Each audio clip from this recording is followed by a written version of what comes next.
Bueno, queridos patitos, vamos a leer juntos las mujeres en la historia de Getxo, siglo XIV al XVII. Las primeras Getxotarras. Libro de 2010 que escribe Cristina Ayuso Sánchez, nacida en Madrid, 1975, licenciada en Historia por la UCM, 1998. En 2008 obtuvo el diploma de Estudios Avanzados UPV-EHU por trabajo de investigación, fuentes y bibliografía para el estudio de la mujer medieval en el Señor de Vizcaya, 1199-1526. Su actividad profesional se ha centrado en el ámbito docente, preuniversitario y educación para mayores, y también ha sido colaboradora de Eusko Ikaskuntza en 2007-2008. Fruto de sus investigaciones acerca de la historia de las mujeres, tiene publicado el artículo El mundo laboral femenino en el País Vasco medieval, revista Sancho el Sabio número 30 de 2009.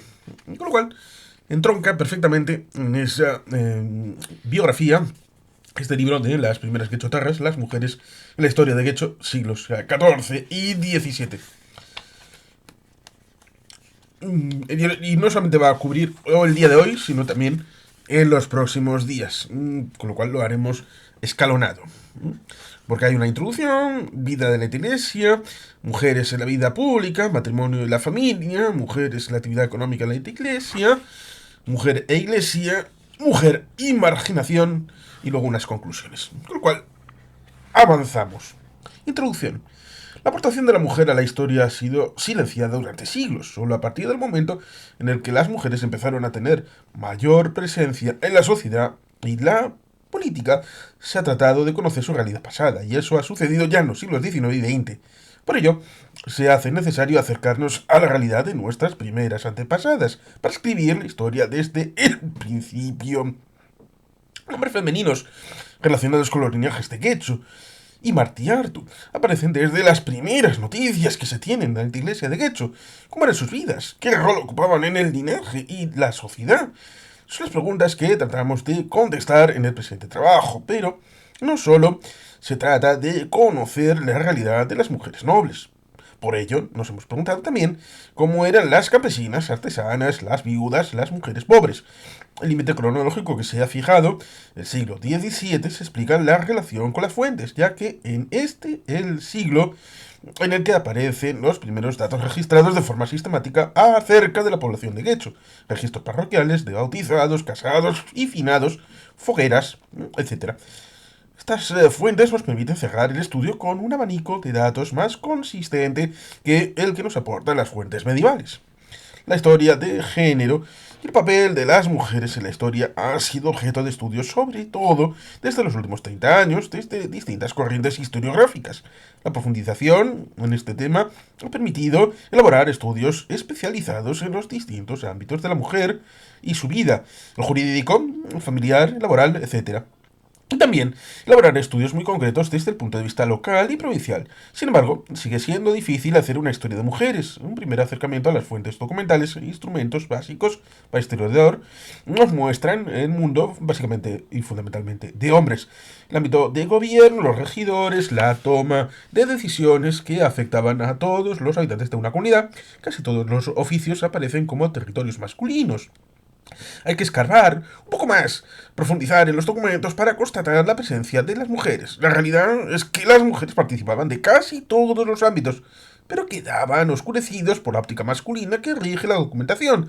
Los estudios bibliográficos que hasta ahora se han publicado sobre Getxo hacen hincapié en hechos políticos, sociales y económicos relevantes de la historia de la Iglesia. Pero lo cierto es que el tema de las mujeres se trata de forma muy tangencial. Los objetivos de este trabajo han sido, en primer lugar, no dejar escapar ningún ámbito en el que aparezca representativamente la mujer. Por ello, hemos abarcado todos los ámbitos, el público y el privado, ya que no tiene sentido a priori encerrar a las mujeres en el ámbito doméstico.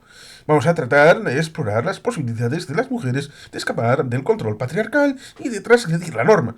El segundo objetivo es el de conocer las diferentes identidades femeninas: las mujeres solteras, las mujeres casadas, las mujeres viudas, las mujeres trabajadoras, las mujeres pescadoras, etc.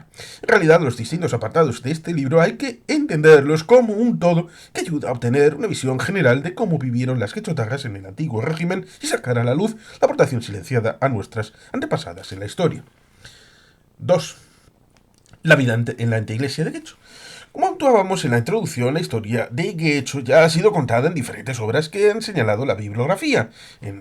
Por ello, en este apartado trataremos solamente de dar una visión general de la vida de la anteiglesia en los siglos XIV a XVII a través de pinceladas descriptivas con el fin de ofrecer un carácter y contexto geográfico y temporal de nuestro estudio. Guecho fue una de las anteiglesias pertenecientes a la Medina de Uribe y a su vez a la tierra llana del señorío de Vizcaya, por lo que tenía asiento en las juntas Guernica, donde los representantes de las anteiglesias trataban de decidir los asuntos referentes al señorío y a su gobierno. La tierra llana del señor de Vizcaya en el antiguo régimen se regía por el derecho foral, recogido primeramente en el Fuero Viejo de Vizcaya 1452 y después en el Fuero Nuevo redactado en 1526. En contraposición con las villas, las anteiglesias estaban, con respecto a las citadas villas de fundación real, con sus propios fueros y privilegios diferentes a los de la tierra llana, y que ejercieron su influencia en las anteiglesias circundantes, como fue el caso de las villas de Portugalete o Bilbao sobre Guecho. En cuanto al gobierno local, Guecho se regía por dos fieles, uno de ellos elegido anualmente por el linaje de los Guecho Martiartu, que se dedicaban a perseguir a los malhechores, poner precio al pan, al vino, a la carne y a otras viandas, y a decidir sobre causas civiles de importancia menor. Las reuniones o asamblea municipal, llamada también cruz parada, porque tenía lugar en la procesión a un alto, cuando se detenía la cruz, donde los prohombres participaban junto con los fieles para tomar las decisiones pertinentes, se hacían en la iglesia de Santa María o en su anteiglesia o cimiterio pórtico. Por ello, aunque las decisiones solo las tomaban los prohombres preeminentes, los demás habitantes solían estar presentes, como consta en la siguiente disposición del obispado de 1580, porque hemos hallado que en las iglesias y cimiterios de ellas, al tiempo que se hacen los divinos oficios los días de domingo y fiestas de guardar, los seglares tratan de las cosas de sus consejos, mezclando lo profano con lo sagrado, perturbando los oficios y teniendo discusiones y pasiones entre sí, que muchas veces se sigue grande escándalo y violaciones de las iglesias.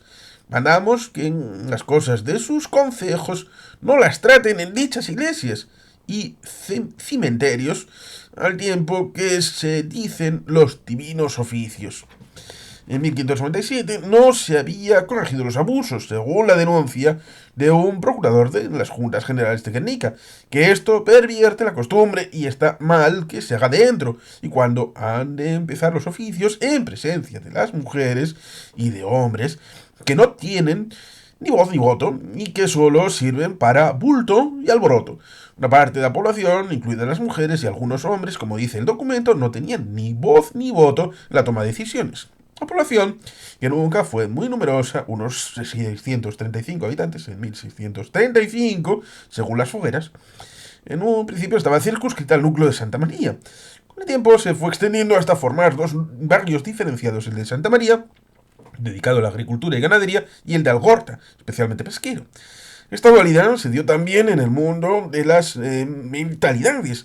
Como ha señalado José María Vescoche, al diferenciarse, los propios habitantes de Santa María terminarán por denominarse a sí mismos vecinos caseros, caseros que no navegan, vecinos trabajadores de la montaña o gente de tierra, y desde el siglo XVIII se empezará a denominar todo lo que no es Algorta barrio alto.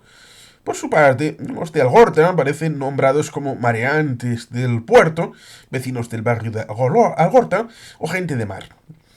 Todos estos términos muestran que para quienes vivían durante aquellos años en Guecho, la distinción estaba profundamente marcada. Sin embargo, como el mismo autor explica, no hay que olvidar que algunos vecinos compaginaron las tareas de pesca con la agricultura y además de las relaciones familiares que se entrelazaban entre ambos barrios. También, dentro de estas dos áreas diferenciadas, se distinguían, a su vez, pequeños barrios como los de Alango, Covela, Uribelarra, Usuategui, etc., coincidiendo con la ubicación de las distintas familias que compartían apellido. En efecto, en el barrio de Govela, por ejemplo, las casas se nombraban según su posición.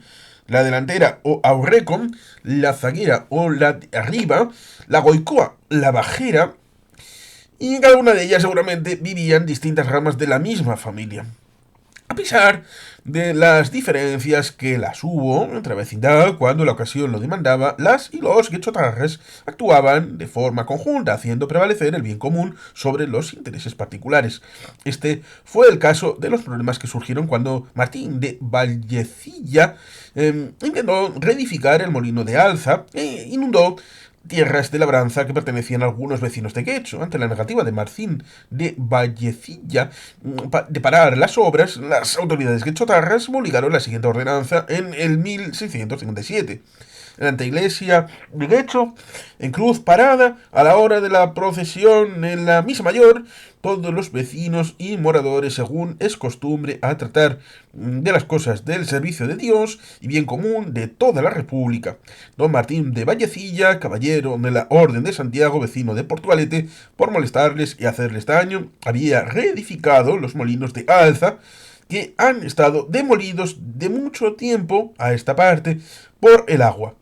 De la presa de los molinos ha inundado más de 1000 peonadas de tierra sembrada de maíz, por lo que ponen por ordenanza en que ningún vecino, ni sus mujeres, hijos, ni criados, ningún natural de la dicha anteiglesia, ni habitante, ni persona alguna, ni criada de las casas de los beneficiados y sacerdotes por tiempo de 10 años, no lleven ningún costal de trigo y maíz de las cosechas de sus casas, ni de lo traído y comprado de fuera a los dichos molinos.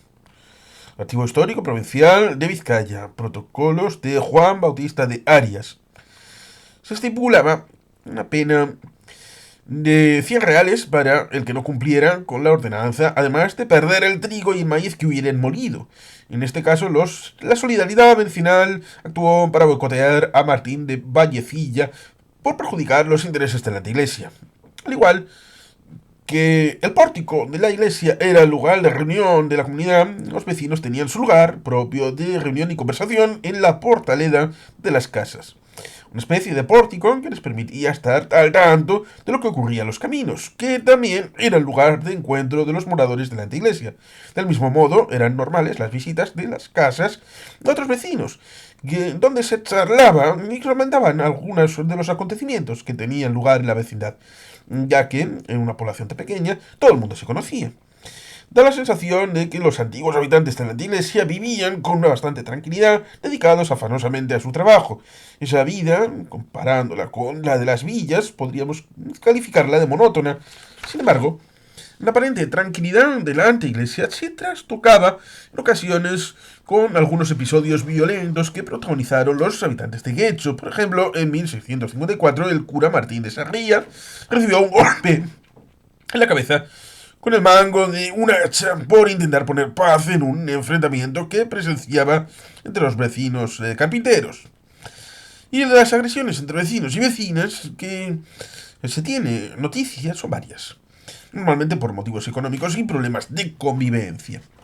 La propiedad, el trabajo, la familia y la religión marcaron los comportamientos de los habitantes de la anteiglesia en el antiguo régimen. Desde el punto de vista de las mentalidades, no debieron diferir mucho de las de sus contemporáneos vizcaínos.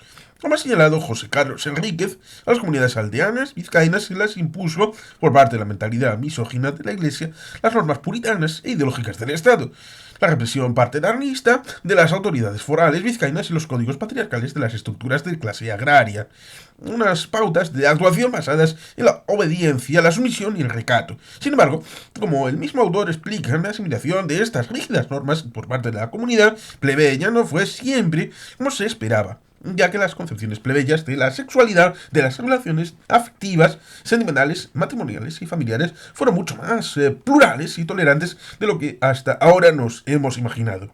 Así, la misma sociedad aldeana se encargaba de asimilar y reconducir los comportamientos de aquellos miembros que se habían salido de la senda virtuosa, porque en su forma de entender la moral era más plural y abierta que la de las autoridades laicas y eclesiásticas. En este sentido, se entienden algunas formas de canalizar lo que a priori se podía considerar fuera de lo establecido, como sucedía con los charivaris, rituales populares organizados en escarnio y de venganza contra aquellas personas que habían violado las normas sexuales, maritales y vecinales de la comunidad. Estas representaciones burlescas las protagonizaban los convecinos en fiestas carnavales o con motivo de algunas celebraciones. Sirva como un ejemplo las cencerradas que tenían lugar a celebrarse un matrimonio entre viudos y jóvenes solteros, o viceversa, contra las que actuó el obispado en diversas ocasiones, argumentando que en ocasión de contraer matrimonio, algunas personas de avanzada edad, y particularmente cuando los consortes son viudos, o notablemente desiguales en años o en otras circunstancias en cuyos casos se acostumbran a ridiculizarles públicamente o de un modo indecentísimo, insultándoles, en las que vulgarmente llaman cencerradas, con insolentes dicterios mezclados de palabras impuras, escandalosas. Hasta que la Ilustración en el siglo XVIII inició la definitiva cruzada contra las supersticiones y creencias populares basadas en ellas, estas estuvieron presentes en todas las sociedades europeas del antiguo régimen. En el País Vasco pervivieron creencias precristianas y sobre todo en las aldeas más apartadas, donde los campesinos vivían con naturalidad una cultura en la que subsistían ciertos ritos y prácticas ancestrales vinculados con la sanidad popular, la autoprotección, el mundo animal y vegetal que les rodeaba. Las maldiciones o el mal de ojo, los conjuros o bendiciones sobre los campos y cosechas para que los elementos no les fueran adversos, realizados incluso por sacerdotes al echar con ese mismo propósito las imágenes de los santos al río, tocar las campanas para ahuyentar maleficios y un sinfín de prácticas que perduraron a lo largo de los siglos. También marcaron la mentalidad de las comunidades campesinas, conviviendo con la ortodoxia católica que les fue ganando terreno.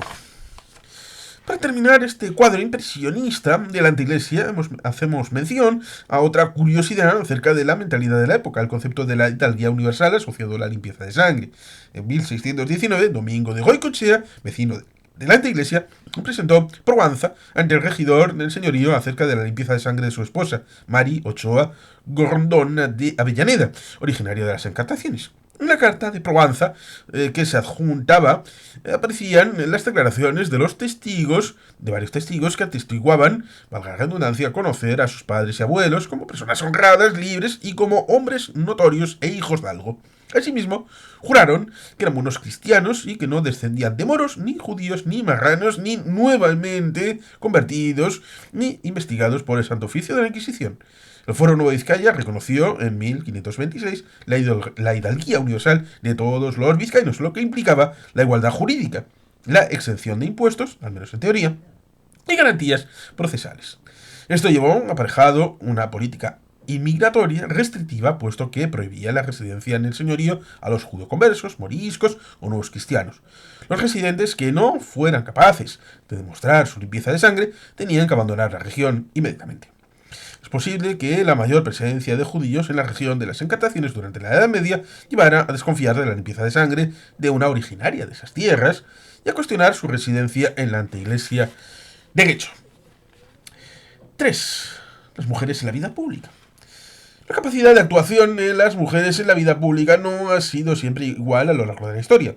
El régimen económico y demográfico, el tipo de sociedad o los valores de los grupos sociales dominantes han influido en los roles que las mujeres han desempeñado en los distintos periodos históricos. El periodo que abarca nuestro estudio, comprendido entre los siglos XIV y XVII, coincide precisamente con un momento no demasiado favorecedor para la mujer, debido al predominio y la radicalización de los valores de la sociedad patriarcal que restringía enormemente la capacidad de la actuación de las mujeres. En efecto, el mantenimiento de la sociedad patriarcal basada en la necesidad de proteger el honor masculino, la sangre del linaje cuyas características solo transmitía el varón, y la herencia de los bienes patrimoniales, y para ello era necesario asegurar la virtud de la mujer. Para proteger esa virtud se llegó a ejercer un fuerte control sobre los miembros femeninos de la familia, a los que se les prohibió los espacios públicos, donde había más posibilidad de que la mujer se desviara.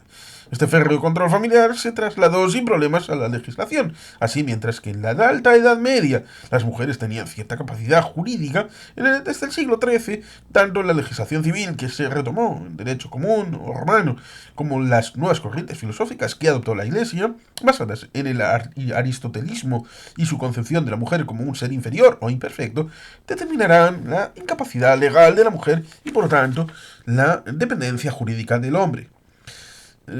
La mujer aparece en la legislación como un menor de edad al que era necesario proteger y le dejaba al margen de cualquier iniciativa individual.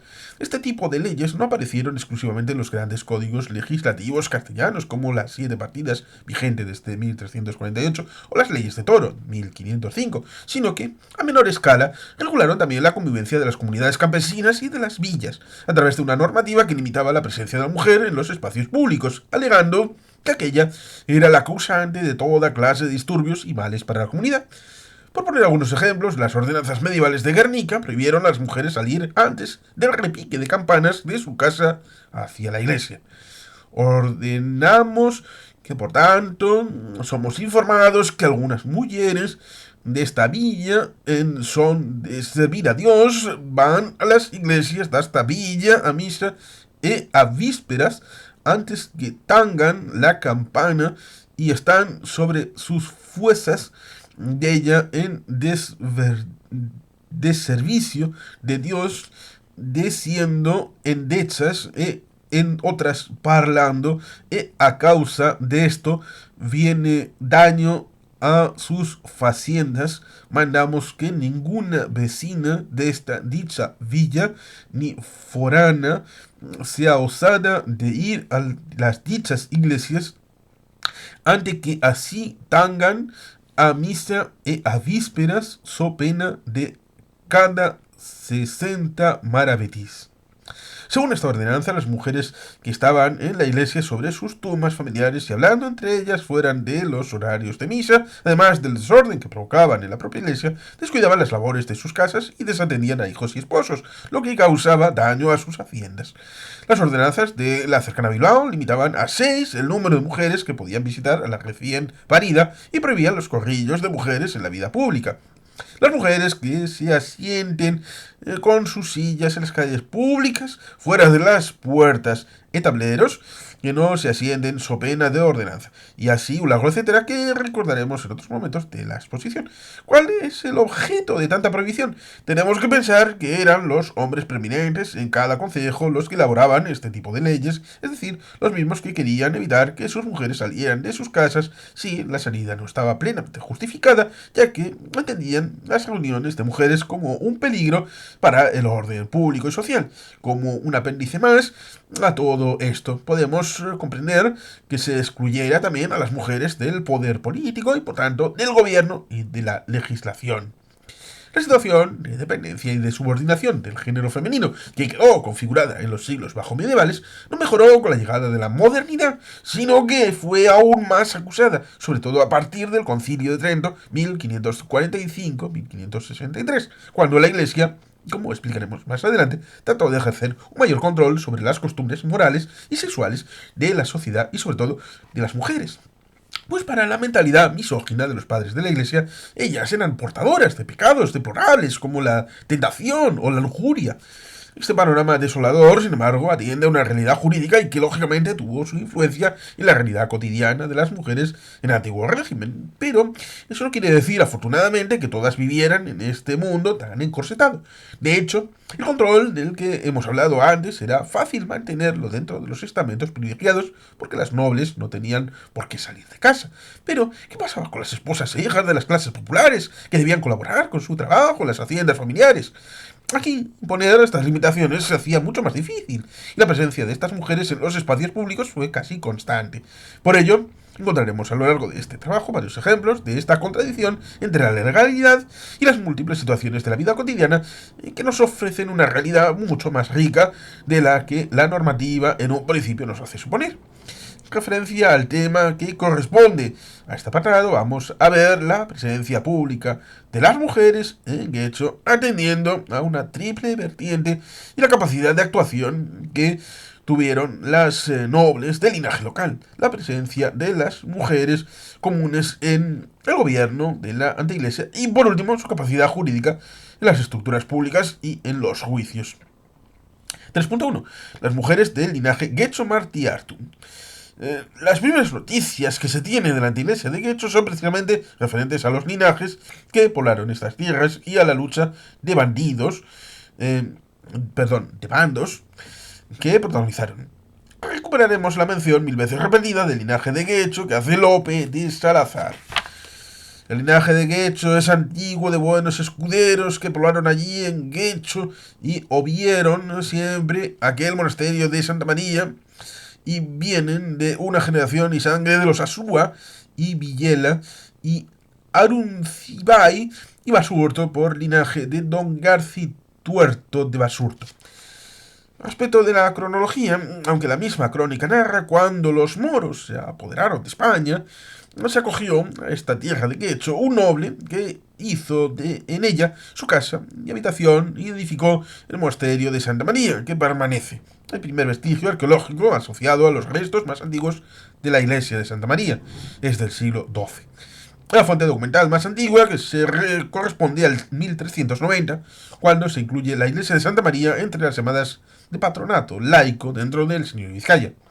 El poblamiento originario de la anteiglesia se debió realizar en torno a la casa torre de la familia Guecho y a la iglesia de Santa María, de la que el linaje era patrón divisero, de familia de fundación nobiliaria y no real, y sobre la que tenían las siguientes prerrogativas: percepción de los diezmos, presentación o nominación de los 4 curas beneficiados para el servicio de la iglesia parroquial, tener tumba y asiento de varón y hembra en preeminente lugar, más otras sepulturas para sus hijos y criados, y elegir uno de los 2 fieles regidores de la anteiglesia. No sabemos mucho acerca de cómo debía de ser la vida en Guecho en aquella época, pero atendiendo al contexto general, en los siglos bajo medievales, Europa y el País Vasco se encontraban inmersos en una crisis que en Vizcaya tuvo su punto álgido en la segunda mitad del siglo XIV y prolongaría sus efectos sobre todo en el mundo rural hasta el 1475. Es el momento en el que los nobles reaccionan frente a la crisis, aumentando la presión sobre el campesinado, replantando los viejos usos, con la depredación violenta y con la lucha entre los propios parientes mayores, así se llamaba a los cabezas de linaje, para ampliar espacios de influencia. Esta reacción sumió al País Vasco y a Vizcaya particularmente en un clima de conflictividad social que se manifestó en 3 niveles: enfrentamiento entre bandos, entre campesinos y parientes mayores, y entre el mundo urbano, las villas y el rural de los linajes. Las luchas internobiliarias generaron un clima casi permanente de violencia, fundamentalmente en el mundo rural. En el País Vasco, los 2 grandes linajes enfrentados fueron los oñacinos, partidarios del linaje de Oñaz, encabezado por la familia Mendoza, y los gamboínos, partidarios del linaje alavés de Gamboa, descendientes de los Guevara. Y la cronología abarca prácticamente todo el siglo XV. Las causas que motivaron estas luchas de linajes y bandos gamboínos y oñacinos, según Lope García de Salazar, casi siempre obedecían a cuál valía más. La participación del linaje de Guecho en la lucha de bandos la documenta para el siglo XV también el cronista Lope García de Salazar en sus bienandanzas y fortunas dentro del bando oñacino, siguiendo al linaje de los Butrón, lo que le llevó a participar conjuntamente en varias reyertas, tanto en Bilbao como en otros lugares del señorío y fuera de él. De hasta qué punto, a la altura de 1513, todavía afectaba la división banderiza a toda la comunidad, sabemos gracias a un pleito de esta fecha entre unos vecinos de la anteiglesia de Guecho y Verango contra un tal Pero González, vecino de Portugalete, que intentaba poner en funcionamiento el molino de Alza, lo cual, en opinión de los querellantes, perjudicaba a sus tierras de cultivo.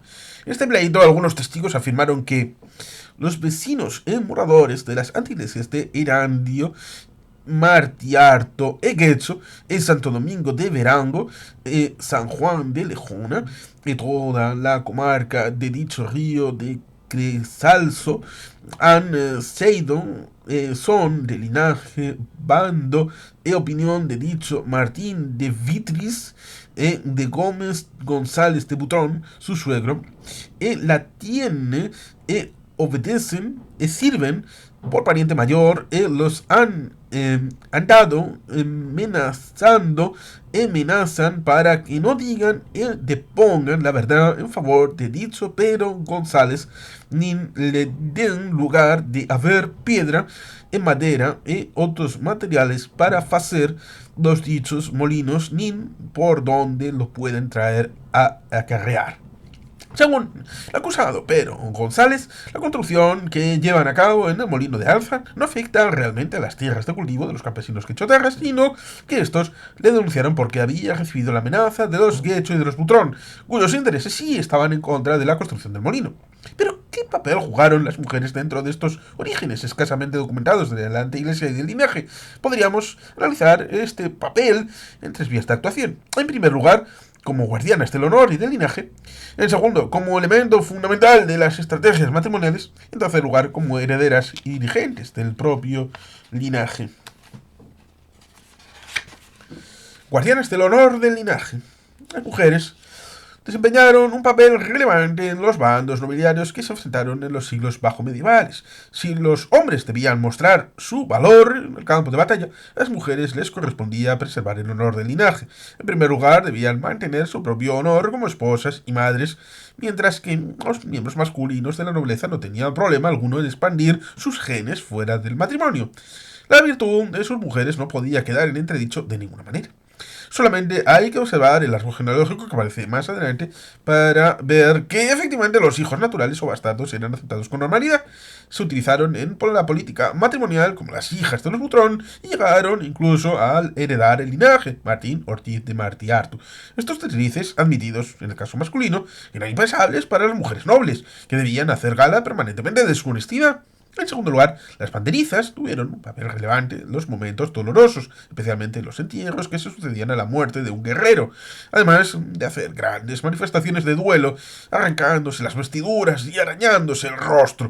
Improvisaban versos o entechas, existiendo verdaderas pugnas entre ellas. A Sancha de Ozaeta, señora del lugar de Marturana de Nálava, que era oñacina, la casaron con un miembro del bando gamboíno, seguramente con el objeto de reconciliar de forma coyuntural ambos bandos. Cuando murió su marido, Martín Báñez, en el campo de batalla, 1464, le dedicó los siguientes versos.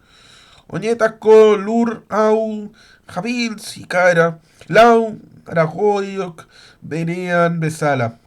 Martín Báñez Ibarretán Hilda Ortucodoc Escubatean Gesia Bestean Susi Iratz Eguía Recodoc Aramayo Gustía.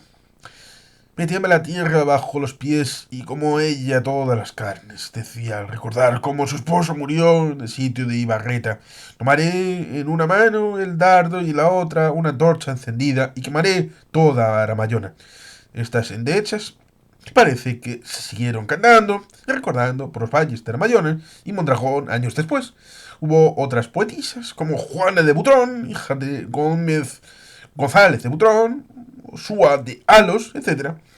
En tercer lugar, el hecho de pertenecer a un bando o a otro les llevaba a posicionarse en público en los espacios que compartían ambos bandos. Por ejemplo, en la iglesia, al darse las mujeres la paz, lo hacían en orden banderizo, y en las elecciones de cargos municipales, donde los bandos pugnaban por imponer sus candidatos, las mujeres de cada bando rivalizaban en el lujo de vestir, lo que parecía ser una manifestación femenina de más valer.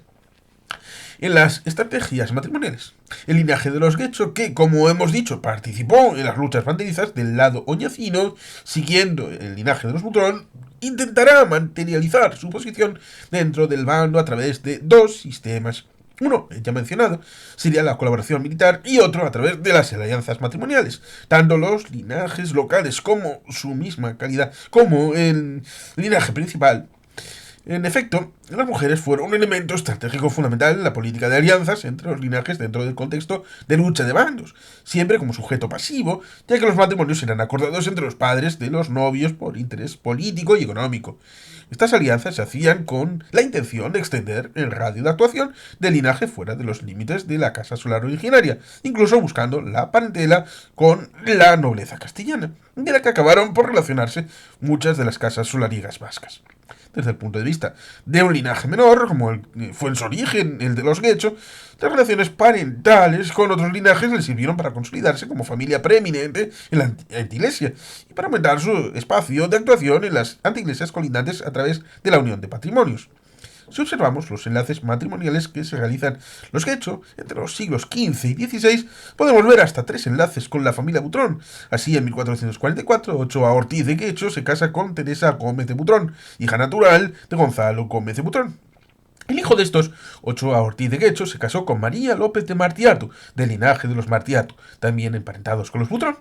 Con este matrimonio quedan unidos los Guecho y los Martiartu, con casa solar en la anteiglesia de Erandio, dos linajes sociales que juntos se hacen más fuertes en la zona.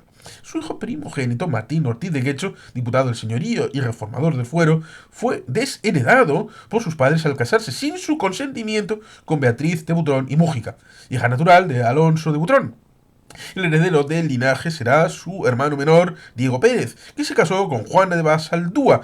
Al no haber descendencia de este matrimonio, heredó un hijo natural, Martín Ortiz de Martiartu, que se casará con Francisca de Butrón, hija de Gómez González de Butrón, noveno señor de Butrón, consiguiendo unirse finalmente con una descendiente legítima del linaje principal.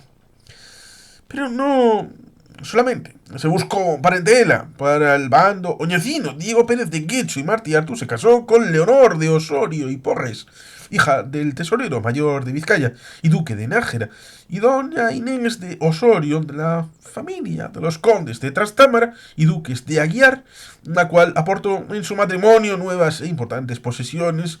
Fue impulsora además de la creación del mayorazgo. Con el mayorazgo quedó vinculado el conjunto de los bienes del patrimonio familiar, que a partir de ese momento pasaría íntegro al heredero, normalmente al mayor de los hijos, de forma que ese grueso de patrimonio no se diseminaría, sino que se iría aumentando. Está claro que las estrategias matrimoniales de los Guecho, el objetivo era casar a los hijos herederos con el mejor partido posible. Pero, ¿qué ocurre cuando la herencia del linaje es una mujer, como lo fue Francisca de Guecho y Martiartu?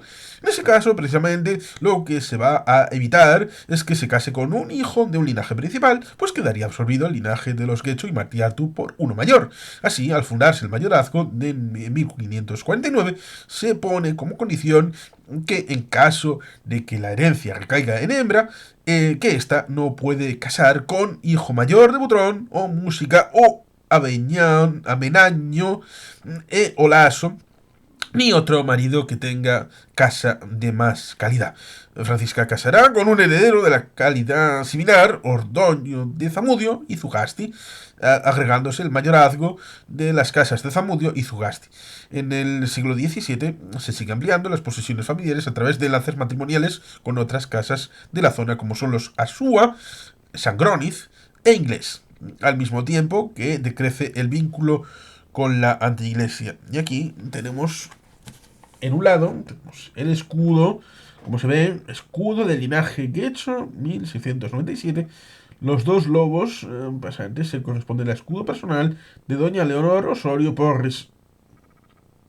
Y aquí tenemos el árbol genealógico. Árbol genealógico de los Guecho Martiartu, siglos XIV al XVII. Fuente Beascoeche. Herederas del linaje. Aunque no había ningún impedimento para que las mujeres heredaran el mayorazgo y por tanto la dirección del linaje, por lo general al crear el vínculo se impone una fórmula del primogénito varón.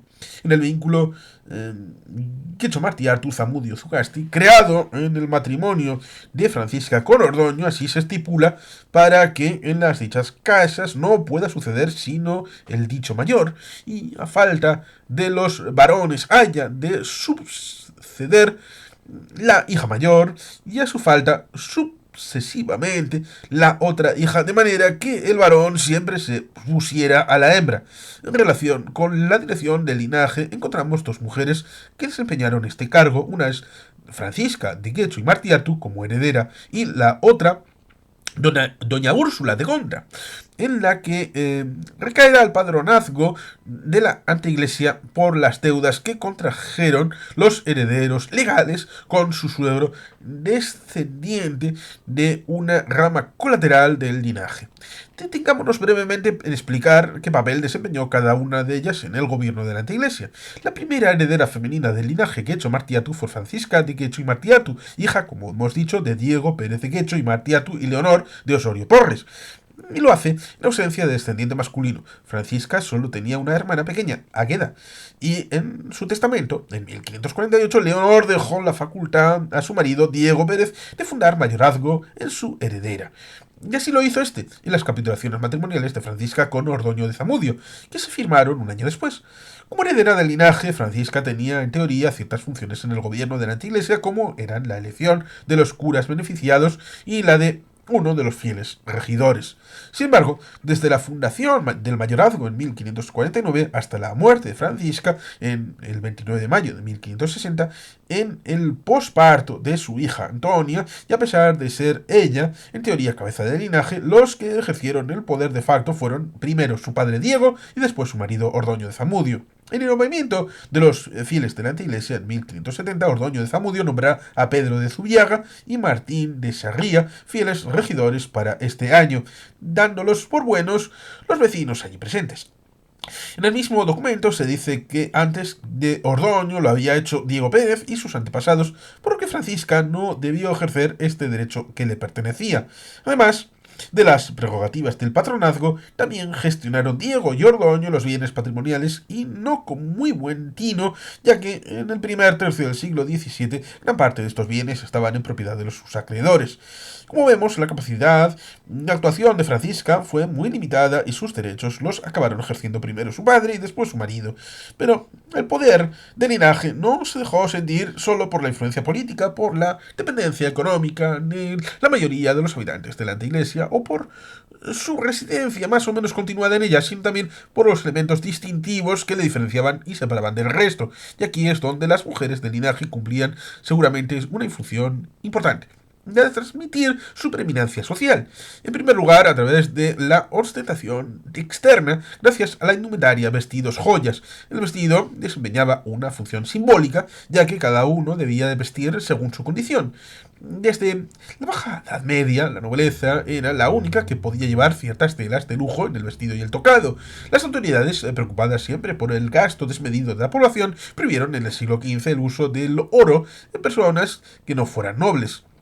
Aunque las protestas del señor Vizcaya ante estas medidas obligaron a que los reyes a introducir la salvedad vizcaína, permitiendo aquí el uso de ciertos adornos de oro, plata y seda. La seda, por ejemplo, era un artículo de importación y una manifestación externa de lujo. En el testamento de Francisca, entre sus pertenencias, deja vestidos de seda y paño y 4 brazaletes de oro, algo que sin duda alguna no poseía el resto de las quechotaras. En segundo lugar, la preeminencia social se transmitía gracias a la posición que se le reservaba en la iglesia a Francisca por ser patrona de ella, asiento de varón y hembra en lugar preeminente, teniendo en cuenta que la mayoría de los actos públicos y reuniones de vecinos tenían lugar en este recinto. La posición preeminente del linaje en la iglesia podía ser fundamental para la transmisión de la idea de poder. La otra protagonista del linaje de Guecho es doña Úrsula de Gondra, y bilbaína y viuda de Diego Pérez de Catalinaga, casados hacia 1592, descendiente de una rama secundaria.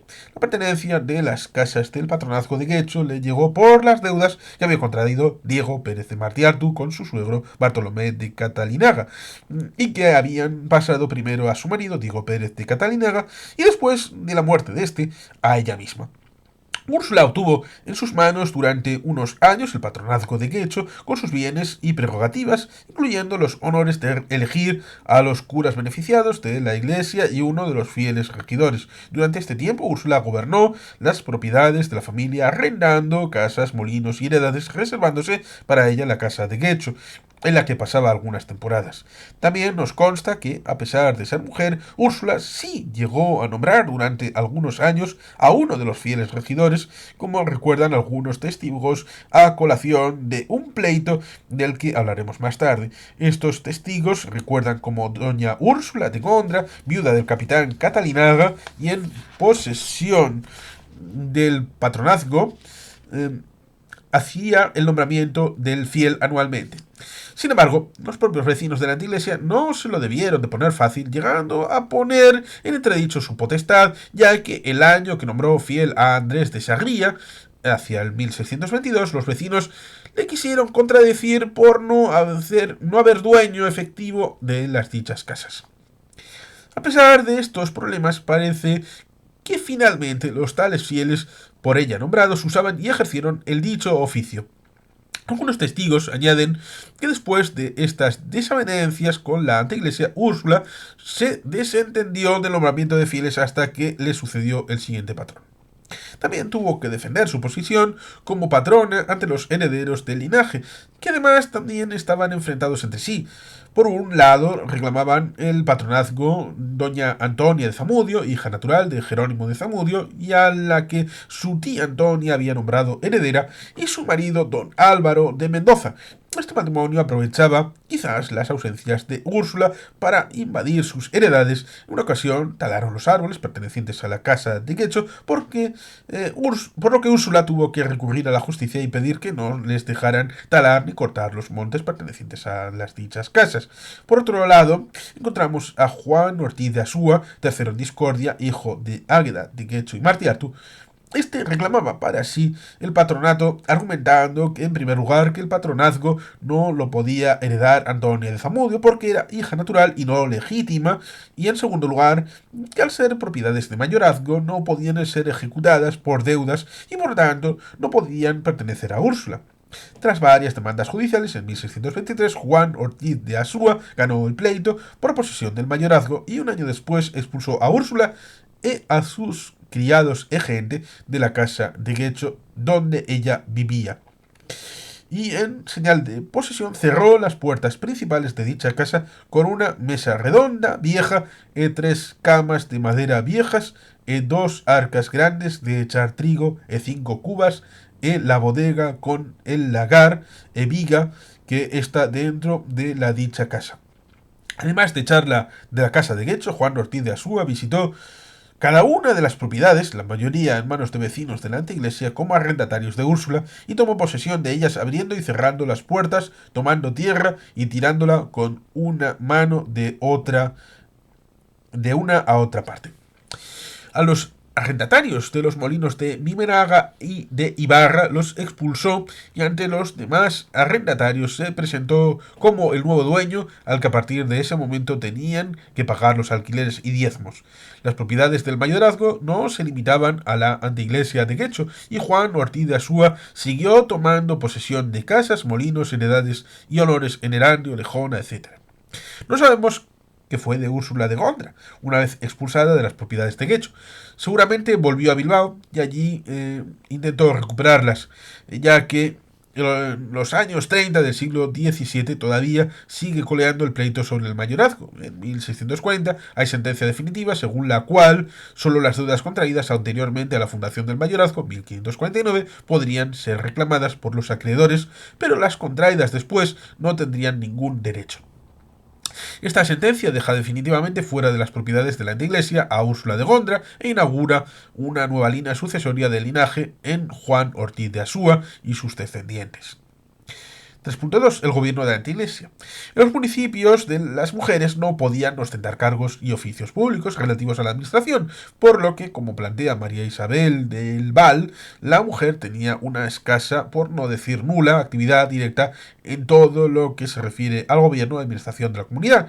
No hay en los documentos nombres femeninos desempeñando cargos concejiles de las villas, alcaldes, jurados, fieles, carceleros, procuradores, etc., o de las anteiglesias fieles regidores. Sin embargo, ¿quiere decir esto que la mujer no tenía ninguna presencia en la toma de decisiones que afectaran a la comunidad?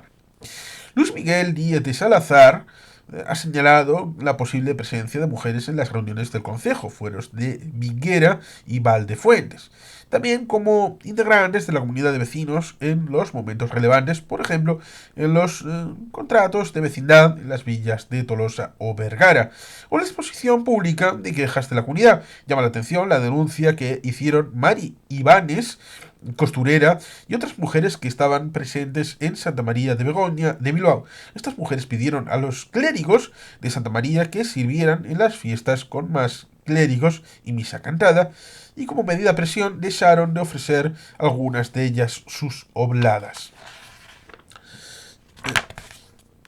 Quecho no fue una excepción a este marco general, y por lo tanto ninguno de los cargos públicos fue ocupado por una mujer.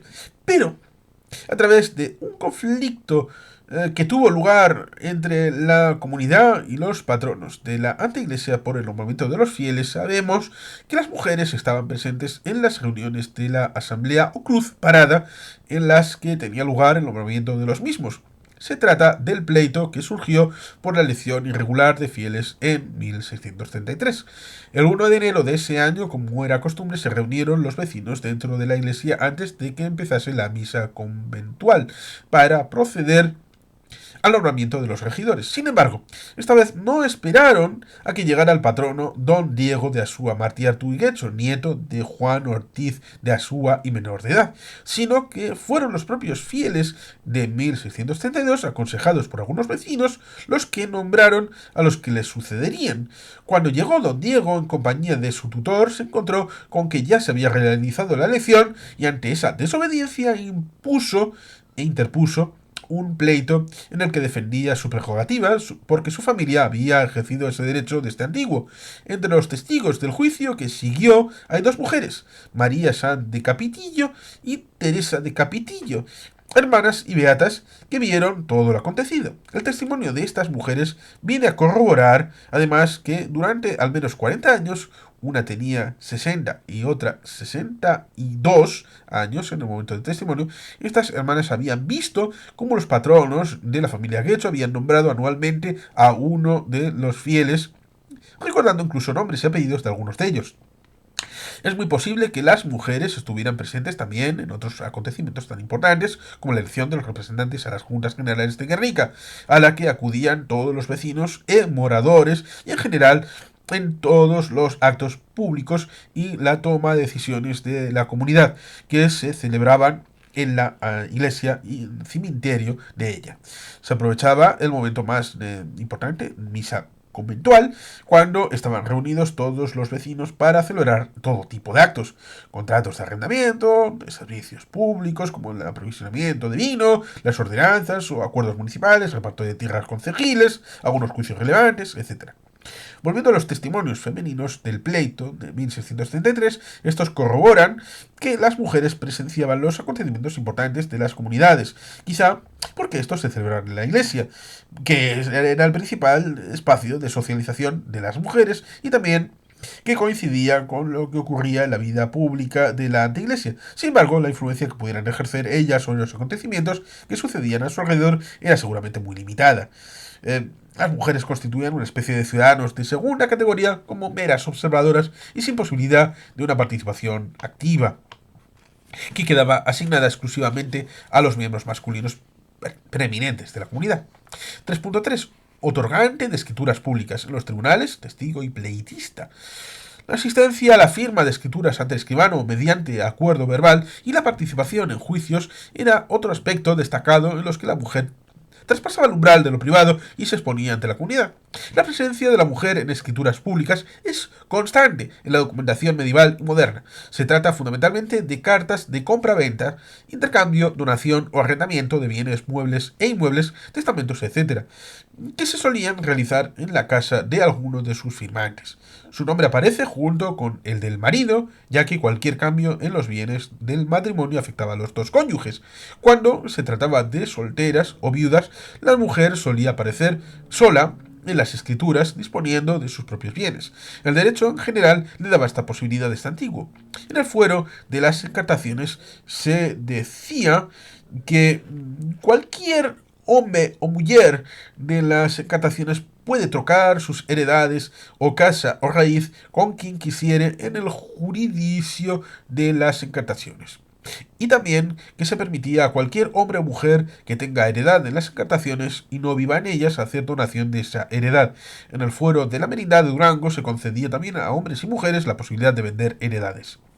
Así, a pesar de la mencionada incapacidad jurídica de la mujer, consecuencia de la normativa vigente legal, no parece que las quechotarras tuvieran problemas a la hora de suscribir cualquier tipo de contrato. De hecho, lo hacen mozas solteras, casadas, beatas, viudas, pero sí es cierto que en los casos en los que las casadas lo hacían conjuntamente con su marido, era necesaria la licencia marital, que aparece en la documentación como un formulismo algo aparatoso. Pongamos como ejemplo la firma de un contrato matrimonial que en buena medida eran contratos económicos entre los padres de los novios, donde aparecen los bienes que ellos aportan al nuevo matrimonio, en el que se lee lo siguiente.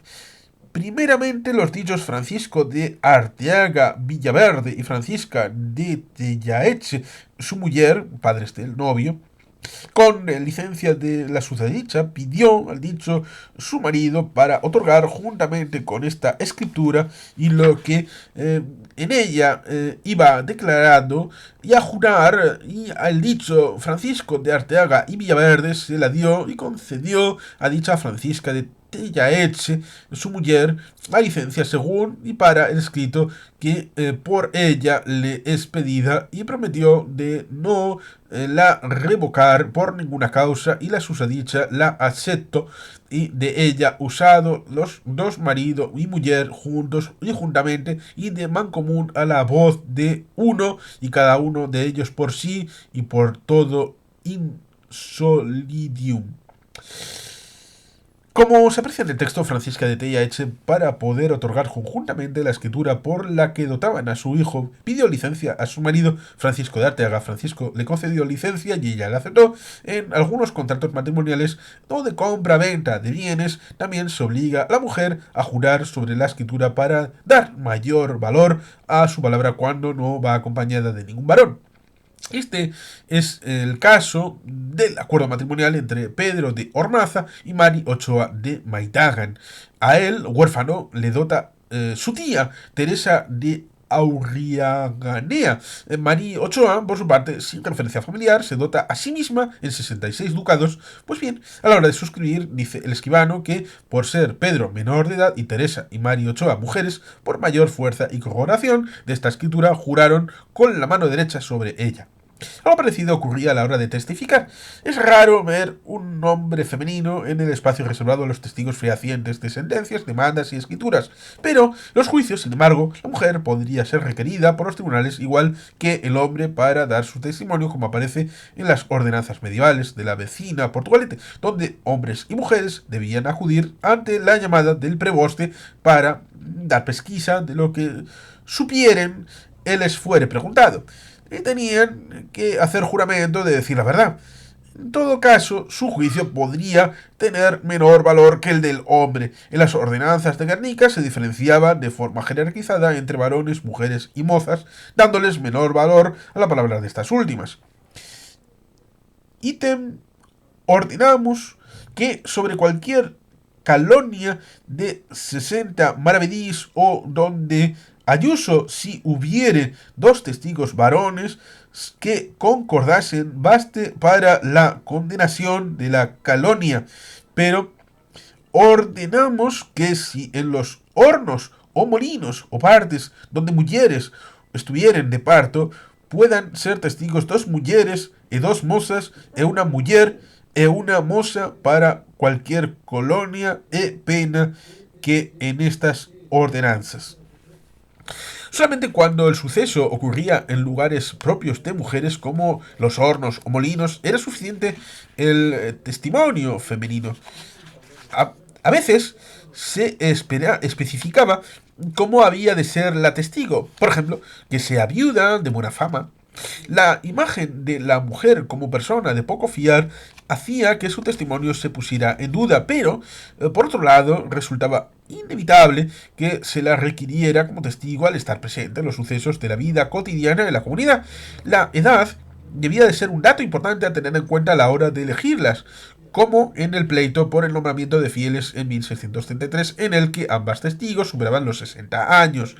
No es el caso único que hemos encontrado de testimonios femeninos. En el pleito del año 1513 sobre las obras del Molino de Alza aparecen prestando juramento con la señal de la cruz María Sáez Suazo, María Pérez de Basáis y Teresa de Suazo como testigos del demandado.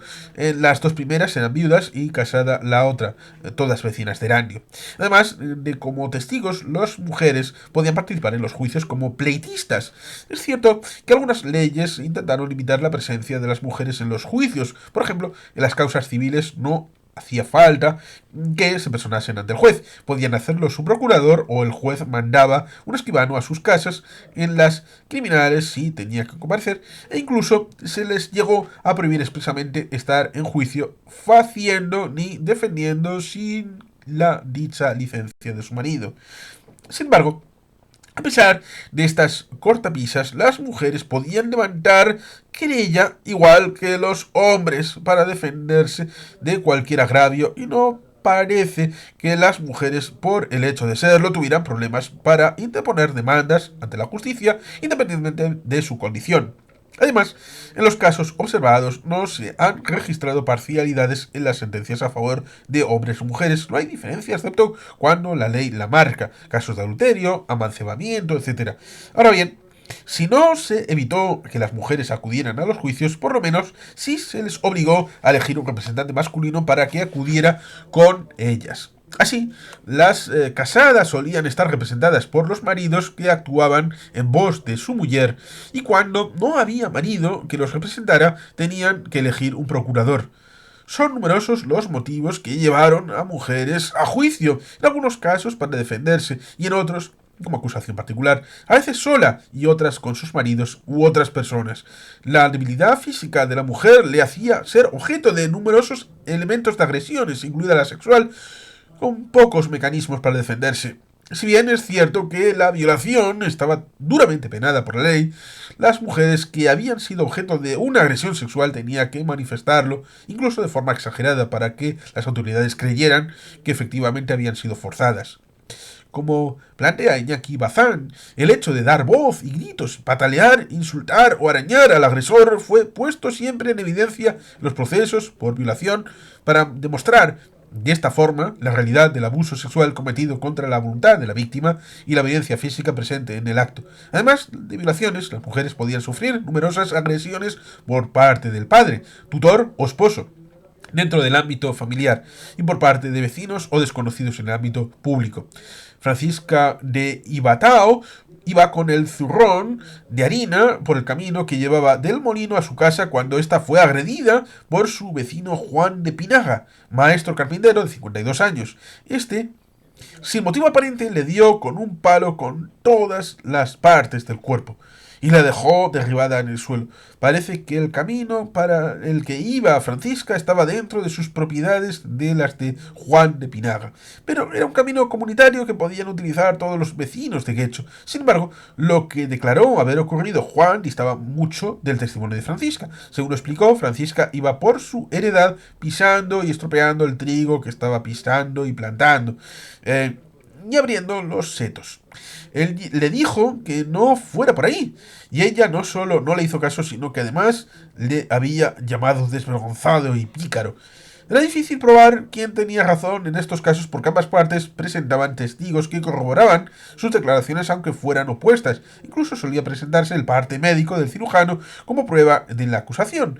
Así ocurrió en una querella criminal por lesiones, en este caso entre mujeres, según la cual Francisca de Basagoiti había recibido de Catalina de Sarria amenazas de muerte y una pedrada en la cabeza, por lo que estaba enferma en cama, curándose con cirujanos y cosas de botica, con peligro de su vida. El cirujano Pedro de Lejona corroboró la herida en la cabeza con instrumento contundente y mandaron apresar a Catalina. Catalina se declaró inocente, alegando ser mujer honrada, recogida, vizcaína y apartada de ruidos y pertenencias, modesta y cortés. Según la versión de Catalina, estaba ella tranquilamente en la portaleda de su casa de Usuategui cuando Francisca se acercó y le dio golpes y puñadas, llamándola puta quemada y amenazándola de muerte. Parece que la raíz del problema estaba en un pleito que había tenido el marido de Catalina, en el que había declarado, por lo visto no a su gusto, el marido de Francisca. Las agresiones e injurias entre mujeres eran relativamente frecuentes, como señala Iñaki Bazán. Son disputas y riñas entre vecinas, entre vendedoras que pugnan por un mismo espacio, entre prostitutas, entre mujeres de artesanos de un mismo gremio, enemistados, etcétera, etcétera. La violencia ejercida dentro del ámbito familiar, lo que hoy llamaríamos violencia de género, era bastante común. Las mujeres eran sometidas a malos tratos y vejaciones con gran crueldad por parte de los maridos, acabando a veces en uxoricidio. Muchos de estos casos quedaban en el ámbito familiar y no llegaban a los tribunales. Pero, aunque la justicia era más benevolente, si la agresión la llevaba a cabo el esposo, la mujer podía demandar al marido y éste no quedaba impune. En el año 1664, la quechotarra María de Ibarra denunció a su marido Martín de Uribarri por injurias y maltrato. Como explica María en el pleito, hacía 2 meses, más o menos, que su marido le daba mala vida, habiendo incluso puesto las manos en ella y le había dado muchos malos tratamientos, queriéndola matar. Además, su marido había intentado vender unos censos que ella había aportado como dote al matrimonio y le había quitado también cargas de trigo y sus bienes personales, cama, arcas, vestidos, etc. Estas circunstancias habían llevado a María a marcharse de casa y pedir asilo en casa de un vecino, donde servía pasando miseria. María prestó testigos que corroboraron la historia y se emplazó al marido para que compareciera y le devolviera los bienes a su esposa. De todas formas, las motivaciones más frecuentes que llevaban a juicio a las mujeres eran las económicas. Era bastante común verlas actuar en defensa de los bienes familiares, sobre todo las viudas, y reclamando su parte en herencias o defendiendo sus bienes totales.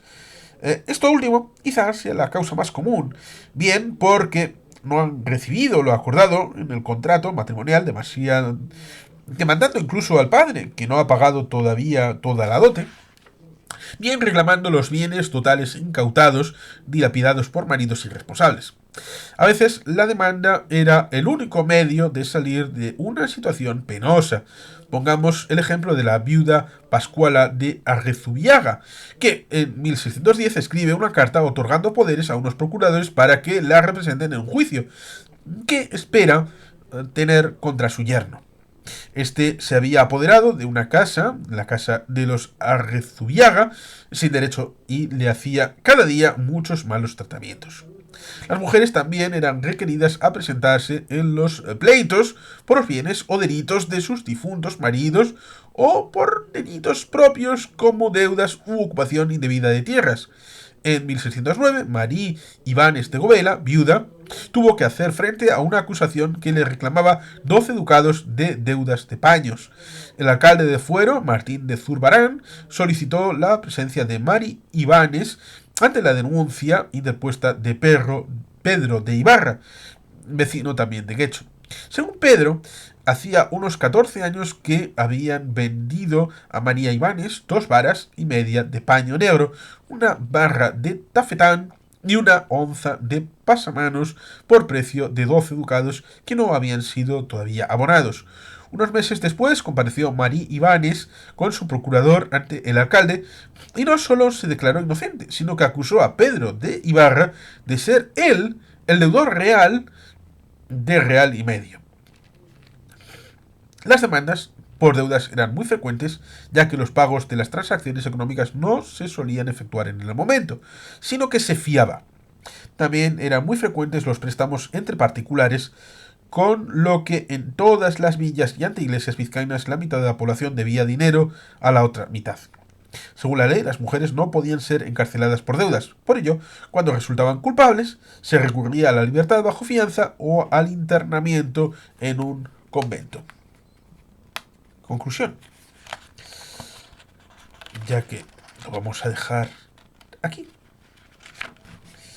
A modo de resumen, podríamos decir que durante la Edad Media, la Edad Moderna, la legislación definió el espacio privado como el propio de la mujer, mientras que al hombre se le asignó su representación pública. Sin embargo, parece que las mujeres tuvieron una presencia pública mayor de la que la ley y la sociedad patriarcal estipulaban. En el caso de Guecho, no solo por la posibilidad de las mujeres que dirigieron el linaje de ejercer algunas atribuciones del gobierno, recordemos a Úrsula de Gondra, la cual nombró durante algunos años uno de los fieles regidores de la Iglesia, sino también por la presencia que tuvieron en los acontecimientos relevantes de su comunidad y el conocimiento que tenían de los asuntos políticos de la misma, aunque fuera como sujetos pasivos. En otros actos públicos, como la firma de escrituras ante escribano o los juicios, aunque se estipulaba que debían ir acompañadas del marido o de su representante legal. Las mujeres aparecen en la documentación con la misma frecuencia que los hombres y algunas incluso solas. Es difícil saber cómo interpretaban los vecinos quechoterras las apariciones públicas de las mujeres, de sus mujeres. Seguramente, como está documentado en otros lugares, no veían con buenos ojos el que se salieran a menudo de sus casas, sino era para ir a la iglesia o a espacios propios de mujeres, como hornos o molinos. Por eso debía ser difícil para ellas mantener un equilibrio para que sus salidas públicas, muchas veces por necesidades económicas, no dieran que hablar a sus convecinos y se llegara a poner entredicho su honestidad. Y mañana continuaremos a partir del punto 4, que es matrimonio y la familia. La familia. Y bueno, sin más, queridos patitos, es que ricasco, agur berobat, Betty Gelpian.